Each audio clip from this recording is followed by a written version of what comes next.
ماینی دا قاپیده یوم باز ارجاعی اینو ماتو ماین کایی پرسنی ماوین کرارا و ماراونسه خیرومی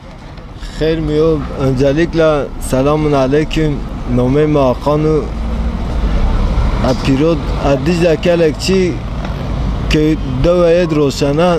asıl zazaki ser Kalkumre'ye. دایزا کلکوم زغر گوزل یو مردماین است یعنی چنیا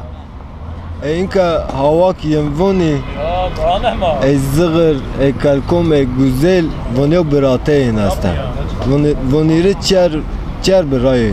ونیره حب لاجه کی ونیو کینکه ای مثلا این کومی انزونار مثلا این پیل ما انوا خوربون ورنیون ماران اقل مارای وامیا ما انوازون مثلا ایسرزون ات normal خورایو چیره بون دا زغرز دا گوزلز دا کلکومز توپ پیوره یا مثلا توپ چی ما زره ایچی چو زره یو نودو هر مطب تیمو کوتی yani mesela xura bağımlılık ma top çi ma zarat beylu kalu yok bağmayonuz astu ama da işin asli pilo mara sanu olmazsa kazayın ezine اندو دو دیرباز استی ayık değirovoni esti tezazaki değir guştare ne guştare olay mesela da zazaki diyarov voni pilmaz voni normal sanatçı maz esti az dinlemiş iskana mesela ay parçak mesela yimvon mesela veş miryan sok az khur dinlemiş kan tukom guştare mesela inka Hozan Haşim aslında arkadaş minatizon 100 mesela biraymayo ama normalde yani kom zazaki vatsok astur ay vaja az normalde an vaçyorere gürem için bazen az khur mesela vaçyo dinlemiş kana az onunla mesela kom guş mirrin diyan soka da qaz ay dinlemiş kana astur ay TRT zaza Çin yatı zoni zazay TRT zaza vazen ne vazen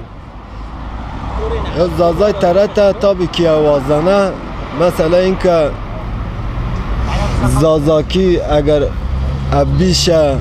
xo ifade ka bir şey xo anlatmış ki sakay az kayniye az kayla zazaki mesela ema örnek buna pilma esti Türkiye zon mesela yo program zarat gerekten mazazaki kal ki yen mafhumik inka mak Türkiye ve yen mafhum ni kesok mesela insanın mazarat herkes mafhum ni kesok çe anlamı jest gerekten ma bizim Diyarbakır zazay çihindi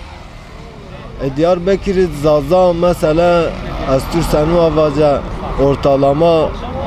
yani 50-60'ın %50-60'ın mesela seriye yetişiyor en az %50-60 astür niyemeyin zazay Niyemeyin zaf zazay in zazay bingule zazay kalkume zazay pirone in deyim bölünmüş ben sadece sük zarat ne coğrafyamat komple dağılmış ben Dayza berxudar be qalay tu yapayan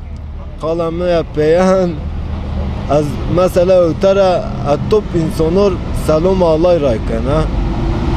akayla mesela eren program mesela kurulmuş ma topluluk olarak ma biş xoğur anlatmışık mesela ma biş yolları anlaşmışık son diyeceğimiz mesela kayla TRT programı zazayo vecu mesela eğer ki raşte ki dürüste ser şersok pe izin alay azino kana mesela devamı yani benu ki xor en azından topluluk olarak yöresel maşin en azından döve xo keye xo zara diye şekilit ma xo ifadek ma xo anlatmışık yani en vayo çık bu bez memnun ben akayla berxudar bidayza